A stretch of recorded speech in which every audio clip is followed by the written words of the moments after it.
Many of these fighters, armed with sophisticated weapons, are now abandoned by Sharif after victory, found safe sanctuary within Yusuf's movement. The political tool had become a weapon, and it was only a matter of time before it was turned against its creator. Hello and what's up guys, in this video a shocking claim has thrown fresh questions into one of Nigeria's darkest chapters. The Chief Executive Officer of State Affairs has presented his account of how Boko Haram allegedly emerged, naming powerful political figures and explaining what he believes happened behind closed doors long before the group became a national nightmare. According to his analysis, the story goes back to Borno State in 2003. He claims a political alliance was allegedly formed between the then governorship candidate Ali Modu Sharif and Islamic cleric Muhammad Yusuf. The alleged agreement, he says, was based on political support in exchange for key promises. But once the election was over, he argues that everything changed. He says the relationship gradually broke down, trust disappeared, and the consequences became far bigger than anyone expected. According to him, what started as political calculations eventually created the conditions that allowed a dangerous movement to grow into a crisis that has affected millions of Nigerians today. But it didn't stop there. He also alleges that abandoned armed groups, broken political promises, and later security confrontations all became part of the chain of events that pushed the country into years of violence and instability. However, the most explosive part of his analysis comes near the end, where he argues that politics, not just ideology, played a major role in shaping the early history of Boko Haram. That claim alone is already sparking intense debate across Nigeria. Guys, I will let you watch this video for yourself so you can see exactly what I'm talking about. Also, don't forget to like, share, and subscribe to this channel if you haven't already done so. Take a look, guys, and remember to share your thoughts after watching. The theme of this edition of State Affairs is Ali Modu Sharif, the man who created Boko Haram. Ali Modu Sharif, the man who created Boko Haram. That is the title of this edition of State Affairs. Ali Modu Sharif. You talk about Boko Haram, you remember Ali Modu Sharif. You talk about Borno, you remember Modu Sharif. You talk about the PDP, you remember Modu Sharif. In this case of Boko Haram, how would you define his name? We will attempt to define his name and his politics. We will attempt to look deeper into the issues. Ali Modu Sharif. We are asking a question. How did a fringe religious sect become one of the deadliest terrorist organizations in the world? We start the answer in the political backrooms of Maiduguri in 2003. In the backrooms, there was a handshake between a desperate politician and a charismatic cleric. This is the story of how political ambition allowed Boko Haram to blossom from a small movement into a monster that has consumed tens of thousands of lives. A monster that has displaced millions. A monster that now defines an entire region. Boko Haram is the monster. Ali Modu Sharif can help. In the early 2000s, Borno State was a powder keg. You talk about decades of poverty, disenfranchisement, and the growing influence of radical Salafist ideology.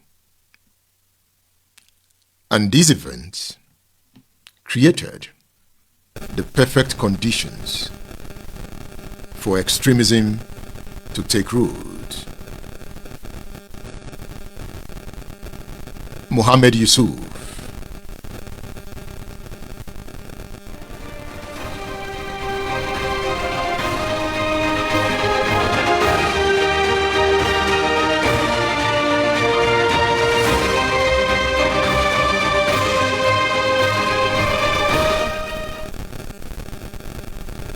Yes, we're having some sound quality issues.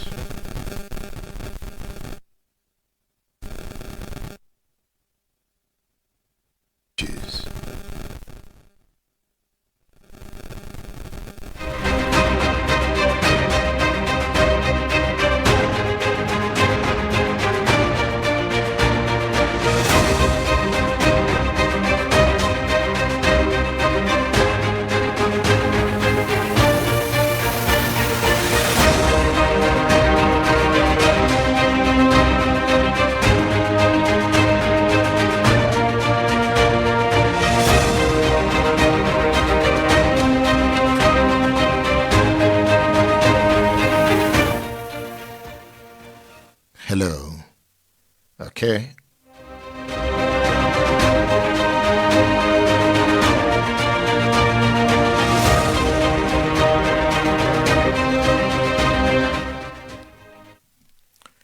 So let's go into the story together. The Modu Sheriff story and the story of Boko Haram. In early 2000s, Borno State was a powder keg. We talk about decades of poverty, decades of disenfranchisement.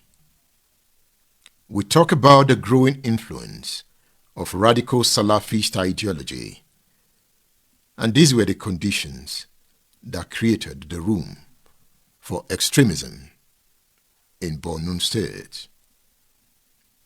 Mohammed Yusuf, a young and magnetic cleric, he had gathered a devoted following, made up mostly of disenchanted young persons, and they called themselves the Yusufiya movement. That was the precursor to what the world would later come to know as Boko Haram. They were angry, they were organized, and they were a sleeping electoral giant. They loved their leader, Mohammed Yusuf. Across the political divide, Ali Modu Sharif was a man with a problem. He wanted to be the governor of Borno State, but he was challenging the incumbent Mala Kachala. Ali Modu Sharif needed votes, and he knew exactly where to find them. In a calculated move, a move that would shape Nigeria's destiny for decades to come, you know what Sharif did? Reports have it that he approached Mohammed Yusuf and they forged a pact. The terms were simple. Yusuf's followers would deliver their massive voting bloc to Sharif's campaign, and in return, Sharif would implement full Sharia law in Borno State and give one of Yusuf's disciples a coveted position in his cabinet. That was the deal. A simple deal, right? It is politics. You acquire power by all means. That's the game. Who wants to play politics? We are playing politics. Let's play. Remember the subject of the class?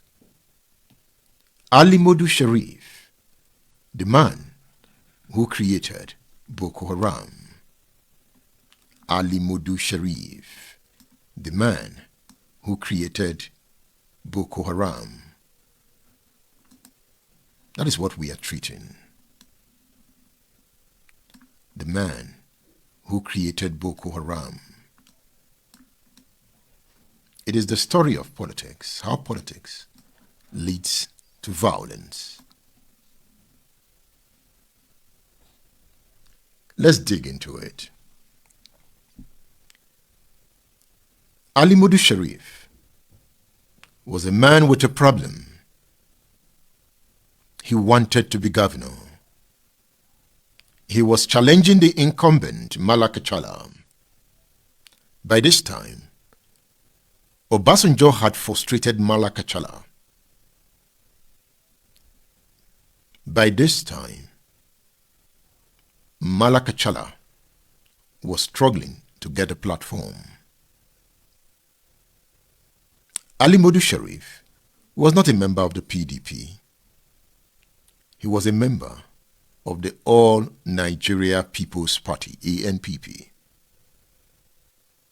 But Obasanjo seemed to like him.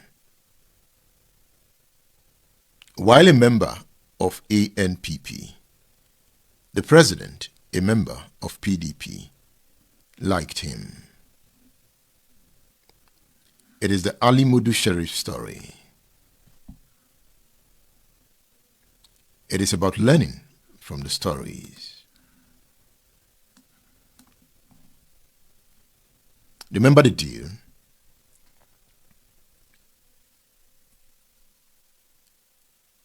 Sharif approached Muhammad Yusuf and forged a pact. The terms were simple. Yusuf's followers would deliver their massive voting bloc to Sharif, and in return, Sharif would implement full Sharia law in Borno State and give one of Yusuf's disciples a coveted position in his cabinet. The marriage of convenience was sealed. Yusuf's followers threw their weight behind Sharif.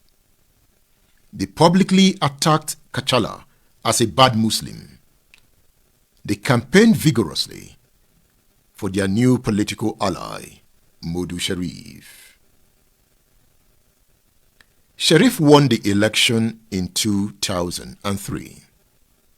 He assumed office. But, as we shall see, he had no intention of keeping his promises to Yusuf. Is that not politics? Mind you, the first installment of the deal was delivered. Sharif created a Ministry of Religious Affairs and appointed Alhaji Bujifoy, Muhammad Yusuf's National Secretary, as the commissioner. So he kept that part of the bargain. He appointed Alhaji Bujifoy, Muhammad Yusuf's National Secretary, as the commissioner of the Ministry of Religious Affairs. On the surface, it appeared that Sharif was honoring his commitment.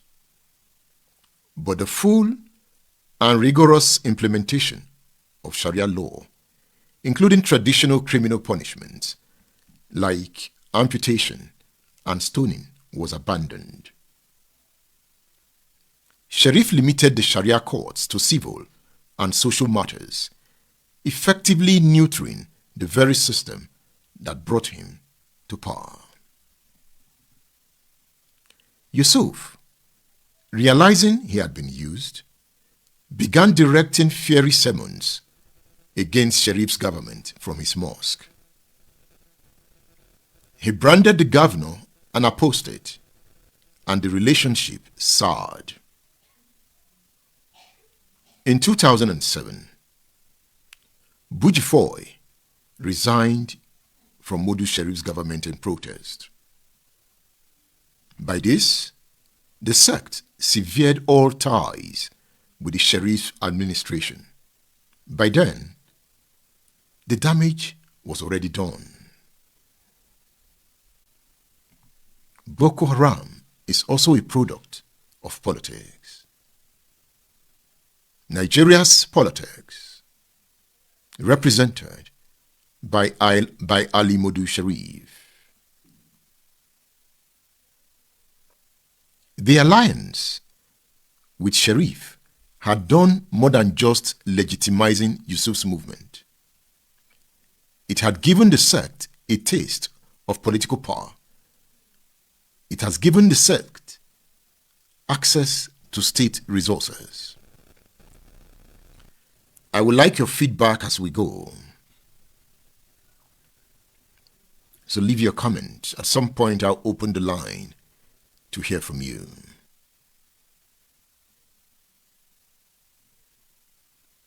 Yusuf realized that he had been used.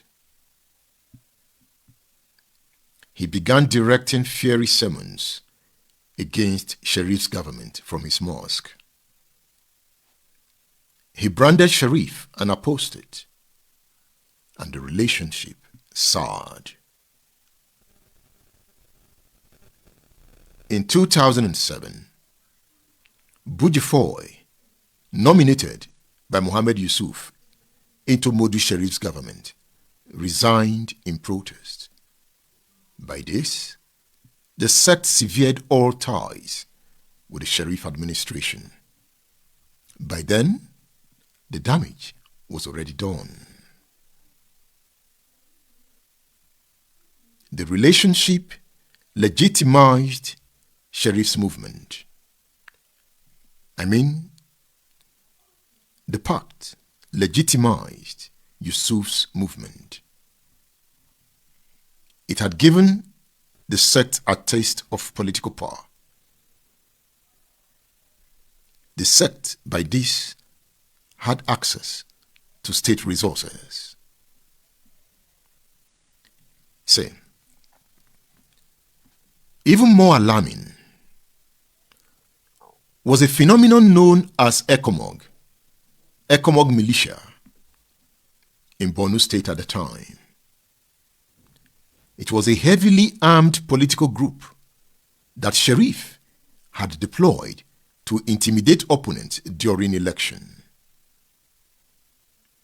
Many of these fighters, armed with sophisticated weapons, and now abandoned by Sharif after victory, found safe sanctuary within Yusuf's movement.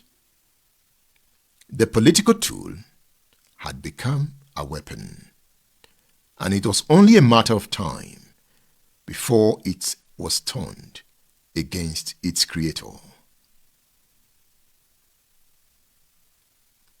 The first armed attack came in January 2004, just a month after Sharif took office. At this point, a breakaway faction calling themselves the Taliban attacked police stations in Kanama, Yobe State, and carted away weapons. The rebellion had begun.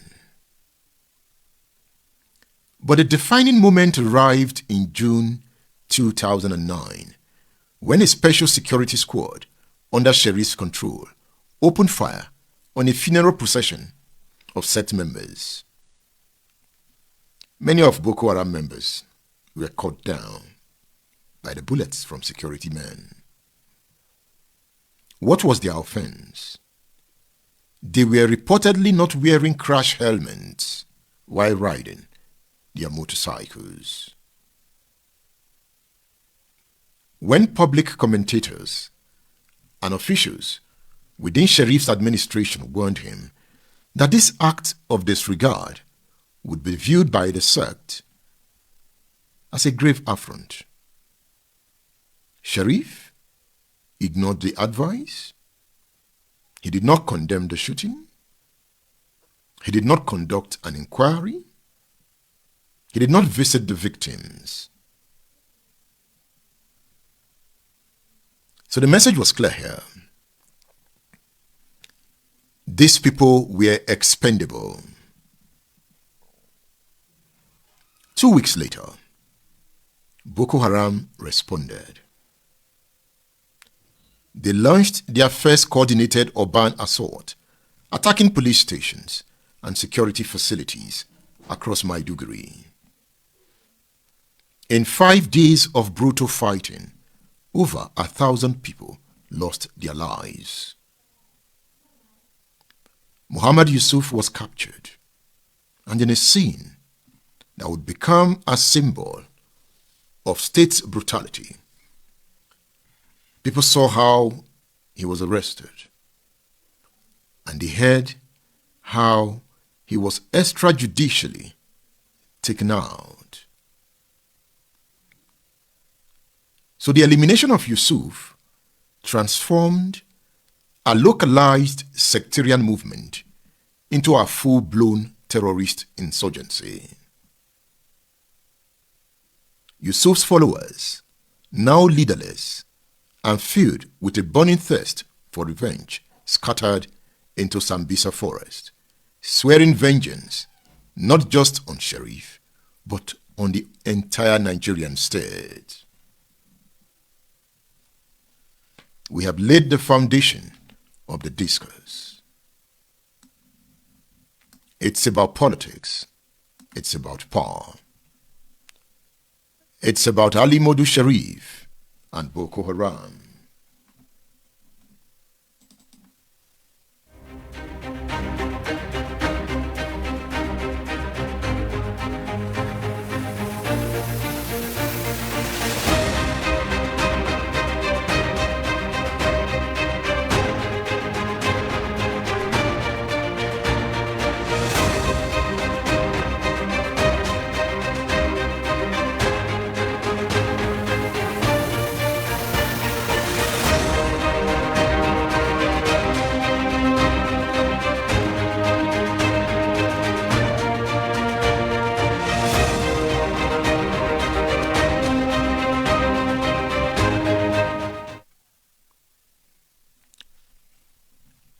So you can also call. I'll give you a number to call to join the discourse. I want to hear from you. So the number is scrolling on the screen. Yes, you called that number to join the discourse. I'm ready to listen to you. It is the Ali Modu Sharif story on State Affairs. If you want to join the discourse, you call that WhatsApp number. Let's dig deeper. Let's dig deeper. He kept the first installment of the deal. Remember? Sharif created a Ministry of Religious Affairs and appointed Alhaji Buji Foy, Muhammad Yusuf's National Secretary, as the commissioner. Take note of the name Buji Foy.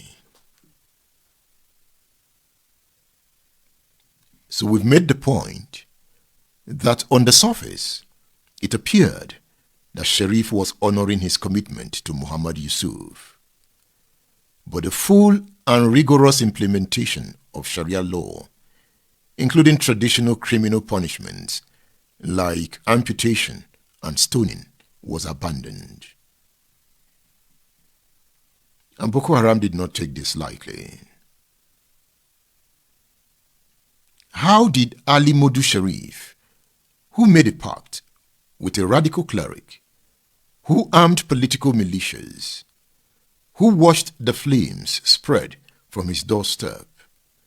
How did he escape accountability? How? Ali Modu Sharif has consistently denied any alliance with Muhammad Yusuf. He points to two arguments. Two arguments in his defense. First, he argues that Sharia law was introduced in Borno State not by him, but by his predecessor, Malaka Chala, in the year 2000. At a press conference in 2014, Sharif scolded the All Progressives Congress and the Australian negotiator, Stephen Davis, for linking him with the sponsorship of Boko Haram, lamenting that he was wrongly linked with the violent group, as he had no relationship whatsoever with the sect. He pointed to his personal losses, his younger brother, his brother-in-law, his associates, as proof that he could not possibly be the sponsor of a group that had targeted his own family, because Boko Haram eliminated some members of his family, to prove a point. If you want to join the discourse, you can call on WhatsApp. The number is on the screen.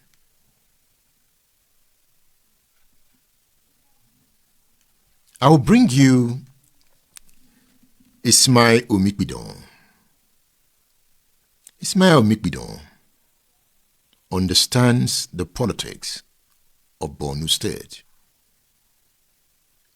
He was the Sun newspaper's correspondent in Borno.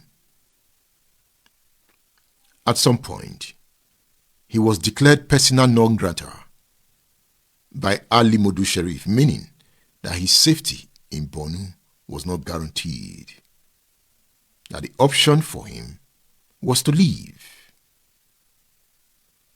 Ismail Omikbidon would later write a book entitled Persona Non Grata, telling the story of how Ali Modu Sharif ordered him out of Borno, telling the stories of the politics that brought about Boko Haram. I'll play you part of that interview on this edition of State Affairs.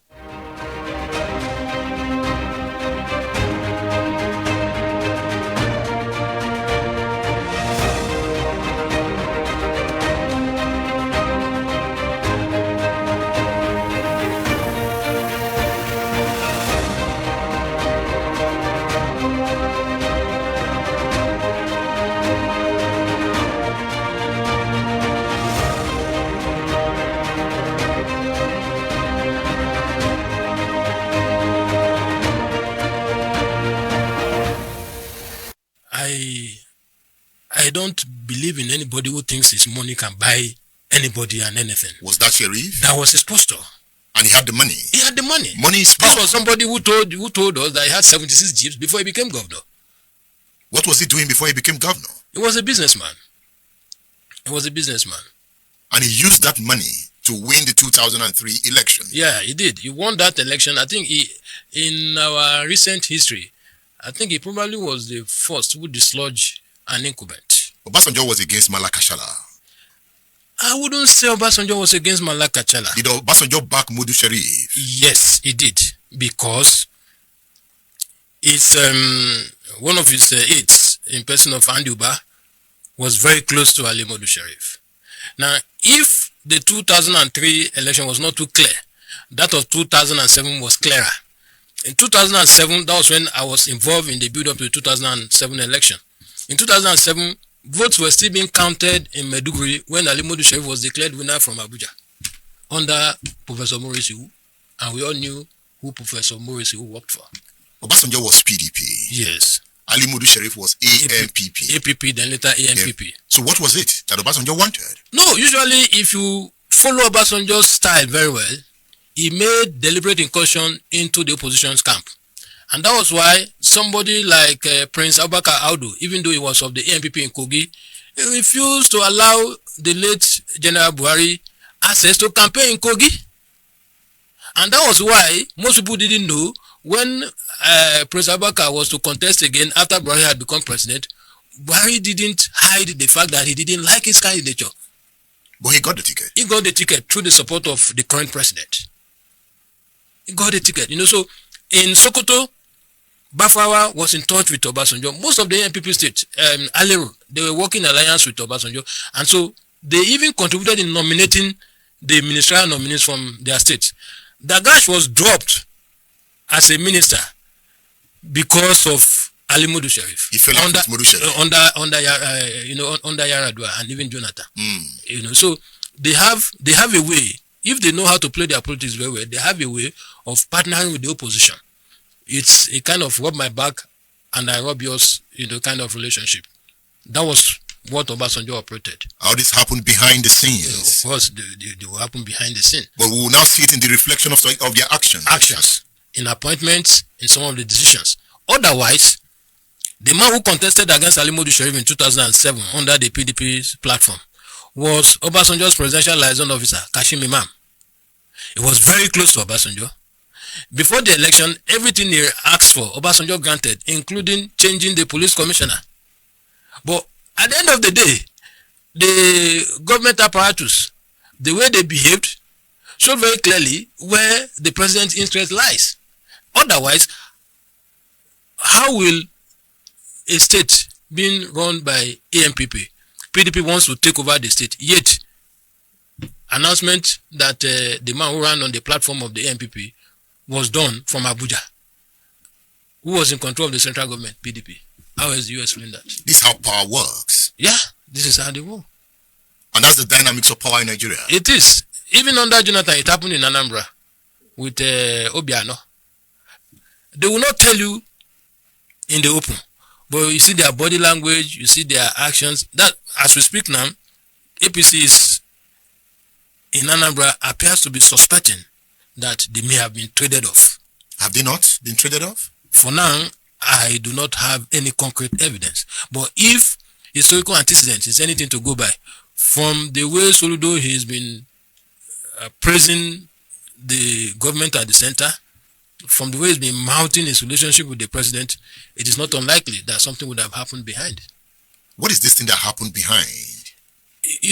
If, for instance, if majority of the government in power is not favorably disposed to the candidate the party is presenting, and if they feel very strongly that the incumbent has something to contribute more meaningfully than the candidate they are promoting, they will just enter into a kind of a deal. Okay, we'll support you, you win your governorship.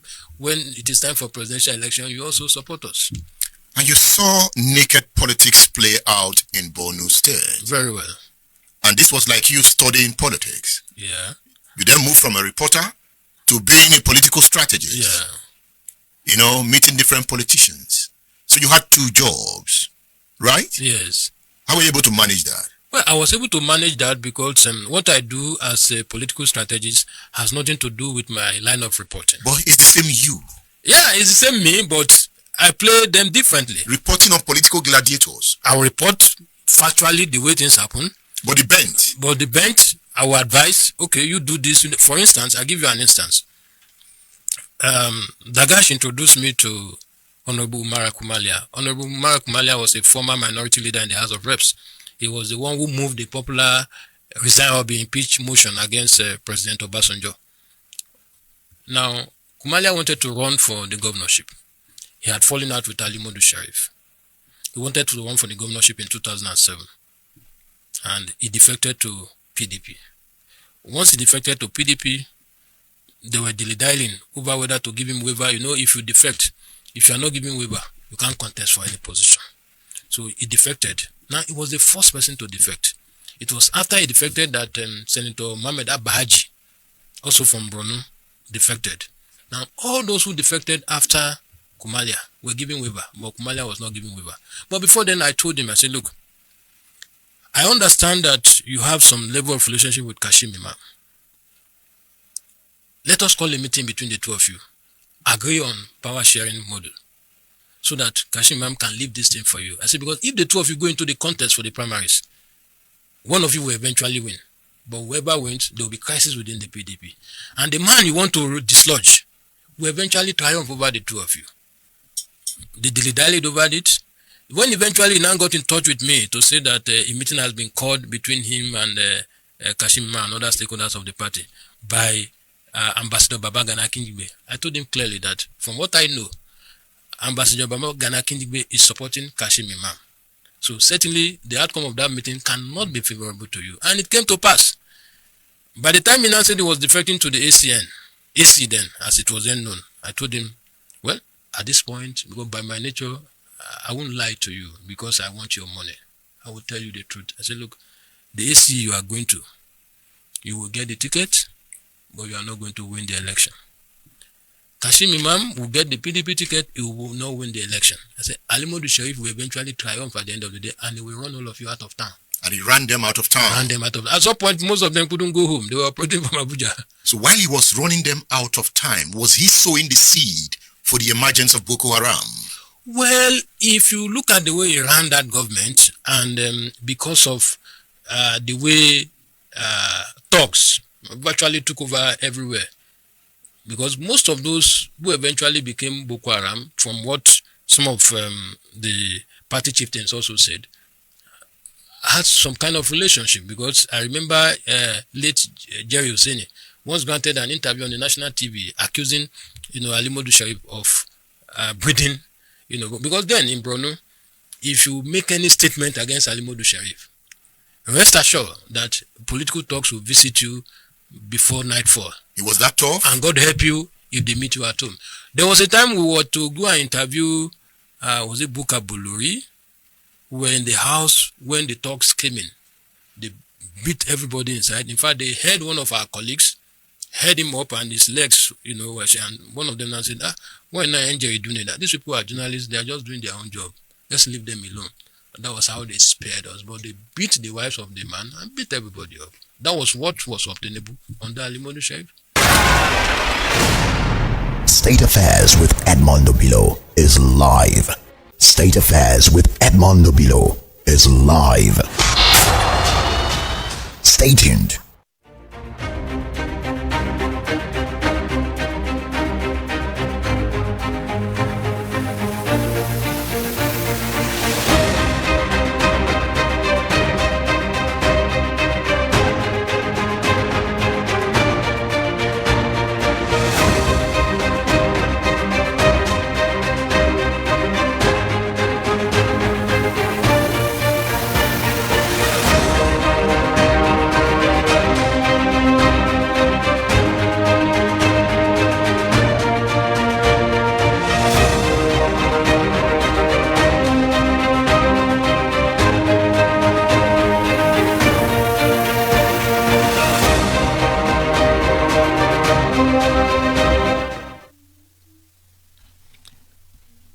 That is a 2025 interview with Ismail Omikbidon, the author of the book Persona Non Grata. It is the story of Modu Sharif. He has consistently denied any alliance with Muhammad Yusuf. He has pointed to his personal losses as one of his defenses. As Modu Sharif defends himself, evidence against him amassed over years by journalists, civil society, and even his political allies paint a damning picture. One of the most devastating testimonies came from a late retired general, Jeremiah Husseini.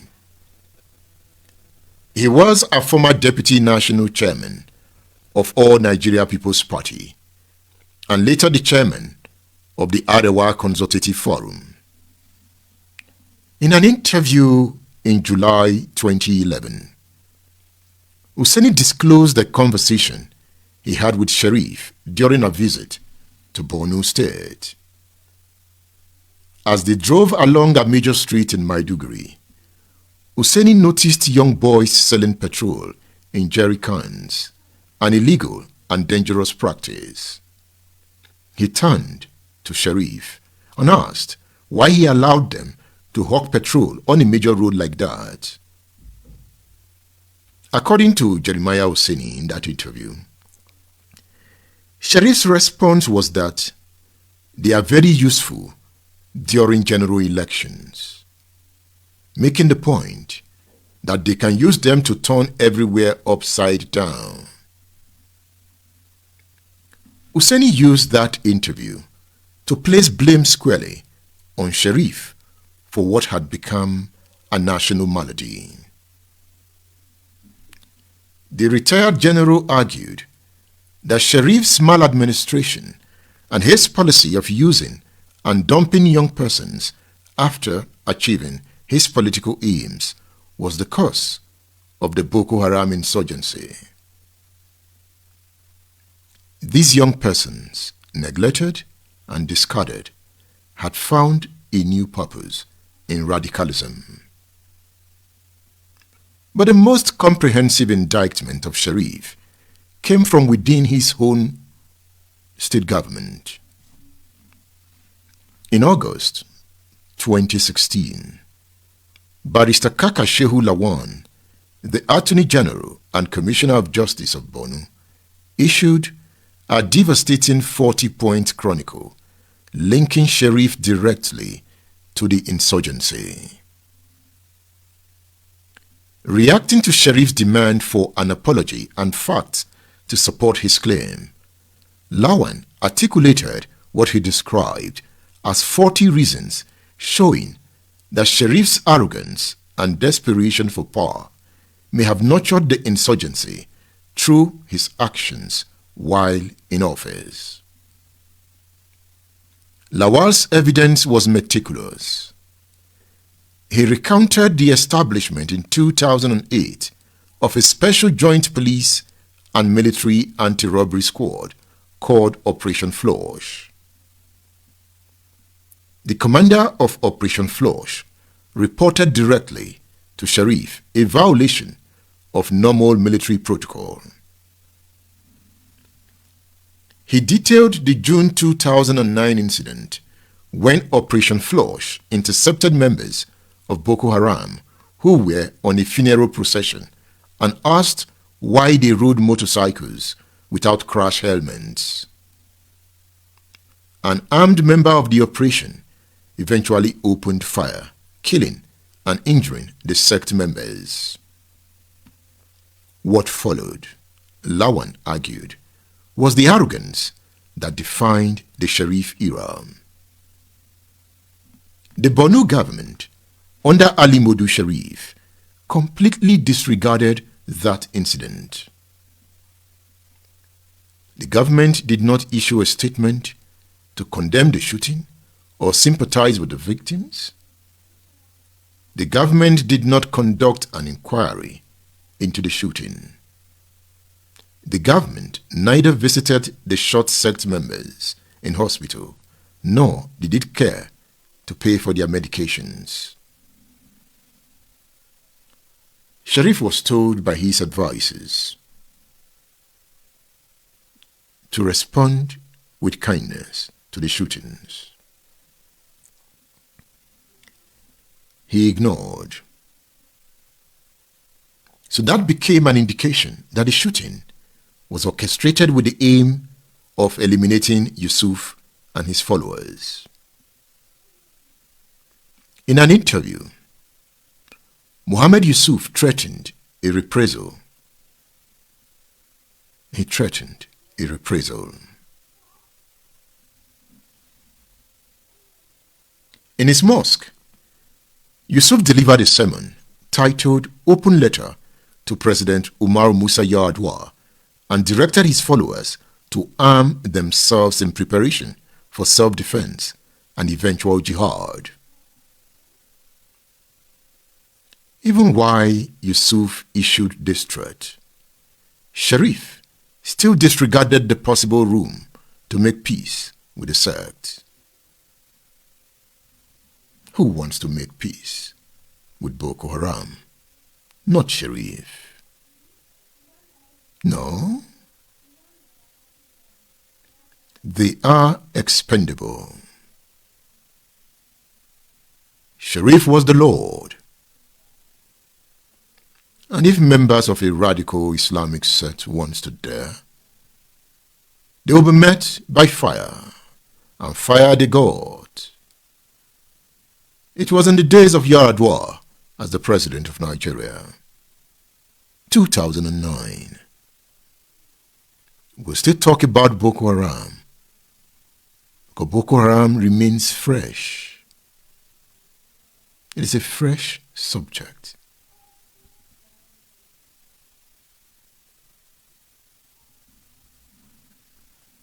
On July 21st, 2009, 9 members of Boko Haram were arrested in possession of 74 empty bomb shells, gunpowder, chemicals, and other components for making improvised explosive devices. On July 24, they were paraded at the police headquarters in Maiduguri. Their commander, Inusa Ibrahim Sabo, told journalists on record that they had armed themselves in preparation to defend against Sharif's Operation Flush. That very Friday, the first explosion in Maiduguri took place, a locally made bomb that exploded while being prepared. The insurgency has begun.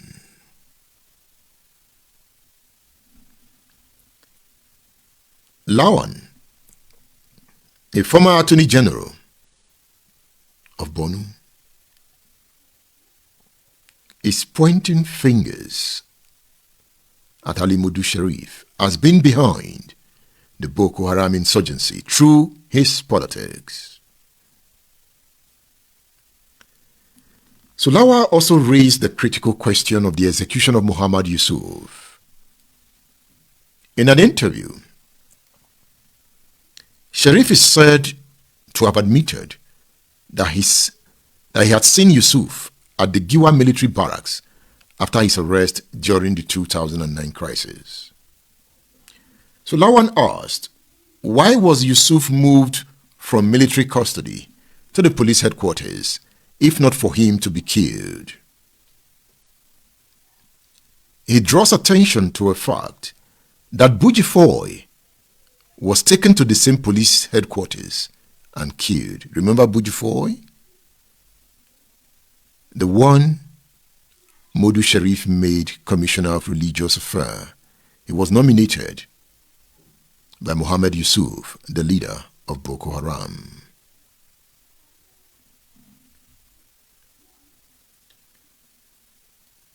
What did Sharif, as Chief Security Officer, do to secure Muhammad Yusuf? Lawan asked. Why was Yusuf not allowed to make open confessions which could have included his claim of being betrayed? So Lawan delivered his final verdict with precision. Boom. On the 5th of July, 2011, he says former Governor Ali Modu Sharif tendered an apology to the Boko Haram sect for whatever he might have done wrong to them. Why did he apologize if he knew he did nothing wrong to the sect? Lawan asked. He concluded by saying, Governor Ali Modu Sharif's likely desperation for power in 2003 and his arrogance is what led us to the violence of the Boko Haram insurgents that has led to the deaths of over 20,000 persons. That has led to the displacement of over 2.5 million persons. Those were questions raised by Lawan. Are you raising questions too?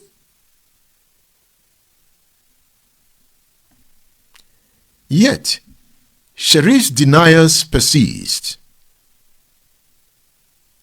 At the same 2014 press conference, he argued that he had been one of the greatest victims of Boko Haram. He pointed to the killing of his younger brother, Alhaji Goni Mustafa Sharif. He reminds us that his brother-in-law, Alhaji Awana Ngala, was also taken out by Boko Haram. Remember that Modu Sharif had nominated a candidate to take over from him, and that candidate was Engineer Modu Gubio. He was Modu Sharif's bosom friend.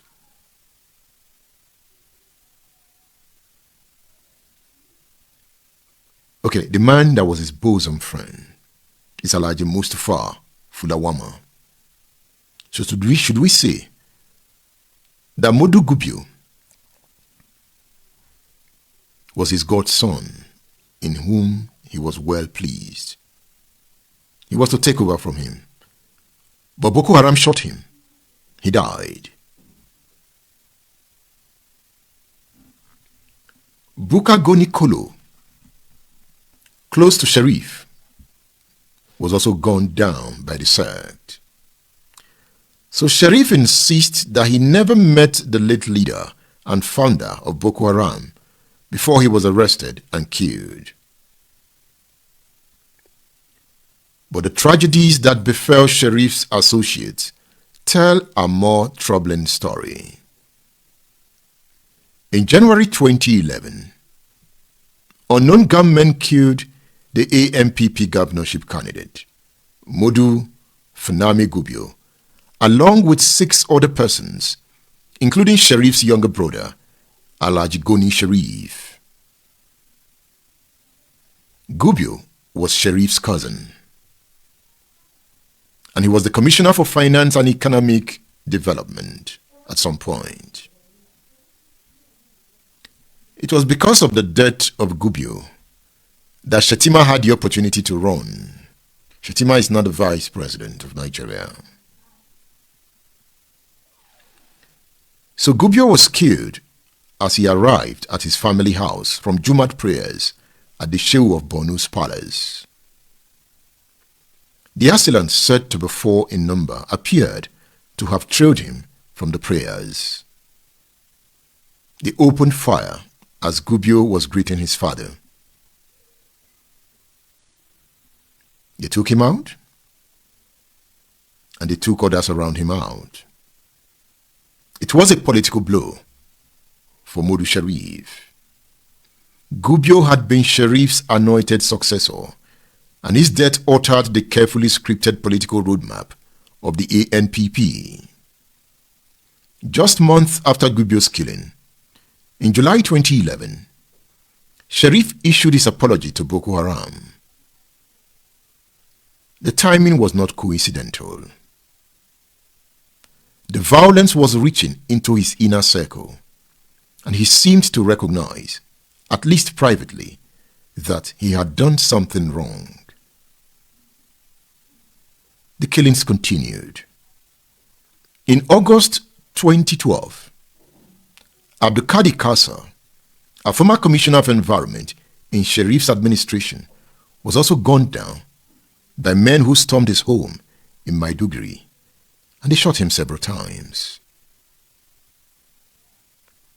The heavily armed men searched his home, and they took away some of his belongings before leaving. In September 2012, Zana Malam Ghana, the Attorney General and Commissioner for Justice of Borno State, was shot dead.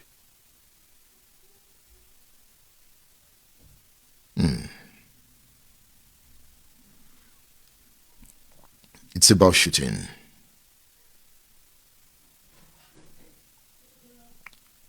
The anger against Sharif was not confined to insurgent violence.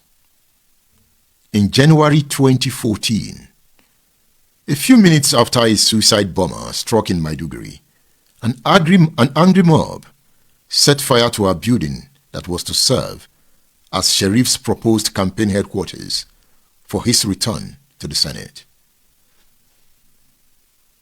Hundreds of young persons stormed the building chanting anti-Sharif slogans and vowing to end the former governor's political career. The accused Sharif of being the brain behind the initial violence that led to the widespread confrontation between Boko Haram militants and security agencies in July 2009. The mob was supported by members of the civilian JTF, a group formed to combat Boko Haram. The mob was supported by members of the civilian JTF. Sometimes I feel for the JTF, because as they go after Boko Haram comes for them. If Boko Haram can come for the Nigerian military, so who would they fear? You can join this discourse. You can call the number that is about scrolling on the screen. It's a WhatsApp number. You can call that number to join the discourse. It is 080 18449. I can see some comments here. You can call that number to join the discourse. Yeah, I'm watching myself.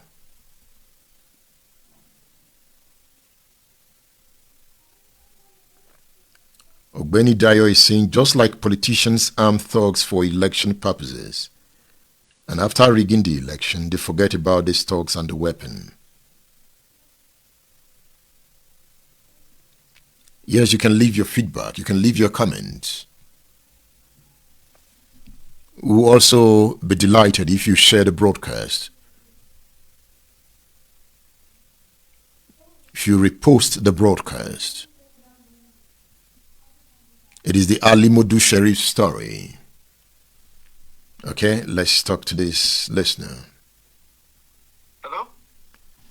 Hello. Good evening, Mr. Edmond. Good evening.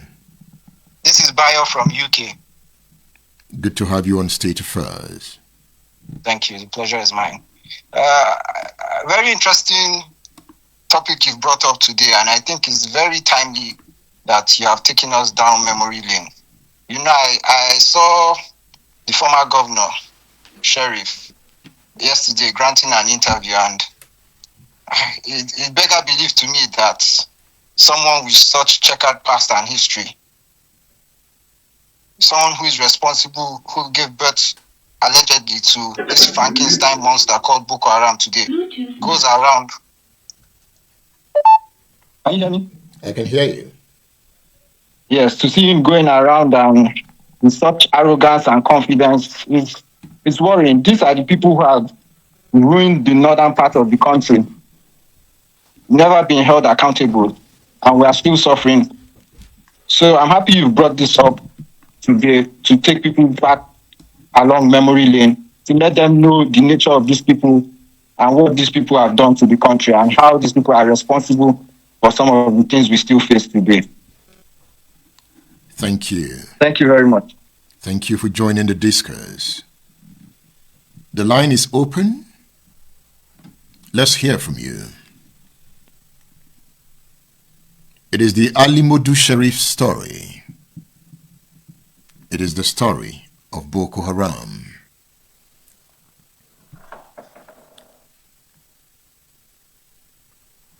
We'll be glad if you shared the broadcast, repost, send us your feedback. Have you read this book, The 33 Strategies of War? Nigeria is at war. But this war, they are personal struggles, they are communication struggles, they are stories of success in everywhere